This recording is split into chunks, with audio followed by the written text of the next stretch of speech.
જય હિન્દ વિદ્યાર્થી મિત્રો, welcome back to our YouTube channel. હું આશા રાખું છું કે તમે બધા મજામાં હશો. મારું નામ છે યુવરાજ ને તમારું સ્વાગત છે તમારી યુટ્યુબ ચેનલ યુવરાજ એજ્યુકેશન પર. તો વિદ્યાર્થી મિત્રો, આજે હું તમને શીખવાનો છું ધોરણ 12 વિષય આંકડાશાસ્ત્રનો પહેલો ચેપ્ટર એટલે કે સૂચકાંકનો એક આઈએમપી દાખલો. જે દાખલો હું તમને સરળતાથી અને પૂરેપૂરી સમજૂતીપૂર્વક શીખવાડવાનો છું. તો તમે તે દાખલો શીખવા માટે મારી સાથે બને રહો આ વિડીયોમાં છેલ્લે સુધી, જેથી તમે તે દાખલો સરળતાથી શીખી શકો. તો ચાલો દાખલાની શરૂઆત કરીએ.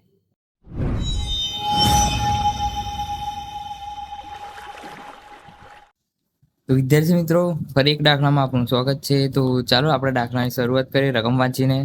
તો દાખલાની રકમ કંઈક એમ છે કે એક રાજ્યના વર્ષ 2008 થી 2014 સુધીના કૃષિ ઉત્પાદનના પારંપરિક આધારે મેળવેલ સૂચકાંક નીચે મુજબ છે. તે પરથી અચલ આધારે સૂચકાંક ગણો. વર્ષ 2008 અને કૃષિ ઉત્પાદિત સૂચકાંક 2008માં 100, 2009માં 110, 2010માં 95, 2011માં 108, 2012માં 120, 2013માં 106 અને 2014માં 110.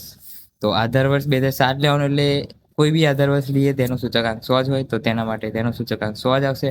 તો ચાલો સૌપ્રથમ 2008ના વર્ષ માટે સૂચકાંક ગણીએ. તો 2008નો કૃષિ ઉત્પાદનના પારંપરિક આધારે સૂચકાંક કેટલો છે? તો 100 છે. તો અહીંયા સૂત્રમાં આપણે રકમ મૂકીશું. તો ચાલુ વર્ષનો પારંપરિક આધારે સૂચકાંક 100 ગુણ્યા આધાર વર્ષનો અચલ એટલે કે અગાઉના વર્ષનો અચલ આધારે સૂચકાંક તે પણ 100 જ છે, તેના ભાગ્યા 100 બરાબર 100 જ આપણને જવાબ મળશે. 2009ના વર્ષ માટે અચલ આધારે સૂચકાંક શોધ્યું, તો તેનો પારંપરિક આધારે સૂચકાંક 110 છે. ચાલુ વર્ષનો પારંપરિક આધારે સૂચકાંક 110 ગુણ્યા અગાઉના વર્ષનો અચલ આધારે સૂચકાંક 100, જે આપણને અહીંયા મળ્યો, તેના છેદમાં 100 બરાબર.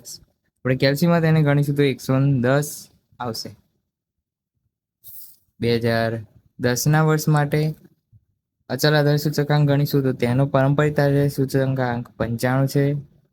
તો તેનો ચાલુ વર્ષનો પારંપરિક આધારે સૂચકાંક 95 ગુણ્યા તેના અગાઉના વર્ષનો અચલ આધારે સૂચકાંક 110 છેદમાં 100 બરાબર 104.50 જવાબ મળશે. 2011ના વર્ષ માટે પારંપરિક આધારે સૂચકાંક 108 છે. તો 108 ગુણ્યા અગાઉના વર્ષનો અચલ આધારે સૂચકાંક 104.50 છેદમાં 100 બરાબર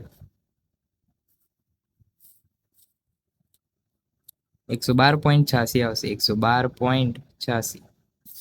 2012ના વર્ષ માટે પારંપરિક આધારે સૂચકાંક 120 છે.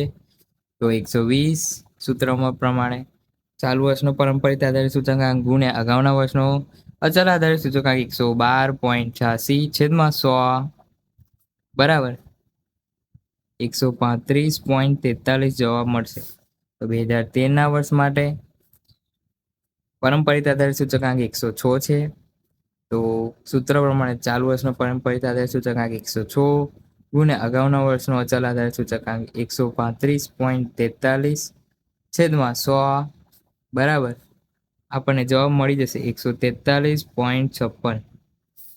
2014ના વર્ષ માટે પારંપરિક આધારે સૂચકાંક 110, તો 110 ગુણ્યા અગાઉના વર્ષનો અચલ આધારે સૂચકાંક 143.56 છેદમાં 100 બરાબર 157.92 જવાબ આપણને મળી જશે. તો અહીંયા આપણો દાખલો પૂરો થશે. તો મળીએ એક બીજા નવા દાખલામાં. તો વિદ્યાર્થી મિત્રો, અહીંયા આપણો દાખલો પૂરો થાય છે. જો તમને દાખલામાં કંઈ પણ ખબર ના પડી હોય તો તમે કમેન્ટ સેક્શનમાં જણાવી શકો છો, તો હું તમને તે શીખવાડી દઈશ. અને વિદ્યાર્થી મિત્રો, વિડીયો જો થોડો પણ સારો લાગ્યો હોય તો તમે કમેન્ટ સેક્શનમાં એક નાની એવી સારી કમેન્ટ કરતા જજો. અને આપણા આ વિડીયોને લાઇક, શેર અને આપણી યુટ્યુબ ચેનલ એટલે કે યુવરાજ એજ્યુકેશનને સબસ્ક્રાઈબ કરતા જજો.